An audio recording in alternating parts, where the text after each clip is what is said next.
6 सितंबर 1965। मकार दुश्मन इंडिया ने ताकत के जोश में पाकिस्तान पर हमला कर दिया, वो भी आधी रात को, अंधेरे में। वाहगा बॉर्डर के रास्ते से हिंदू बुनिये का प्रोग्राम था कि वो नाश्ता लाहौर शहर में करेंगे। तारीख ने देखा शहादत के जज्बे से सरशार मुसलमानों ने अपने जिस्म पर बम बांधकर इंडिया के टैंकों के आगे लेट गए। हुआ कुछ इनके टैंकों की पहले कतार को जाने दिया और पिछली कतार के टैंकों के आगे मुसलमान बूढ़े बच्चे जवान लेट गए और बूंद से नीचे से उड़ा दिया। भारतीय टैंकों को आगे वाले आगे अकेले रह गए और तबाहशुदा कतार से पीछे वाले पीछे रह गए।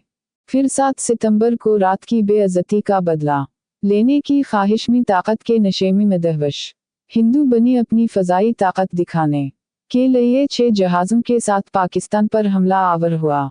इस वक्त के मर्दाहन सकवार्डन लीडर MM आलम के जहाज़ मग-52 ने अरान भरी और 1 मिनट के लम्हे में ही, यानी 1 मिनट में, इंडिया के 6 जहाज़ गिरा दिए। सफ मातम बिछ गया। इंडियन एयर कंट्रोल रूम में के जहाज़ रेडार रूम पर नजर नहीं आ रहे। 1 मिनट में ये कैसे मुमकिन हुआ? बेचारे आज तक परेशान हैं।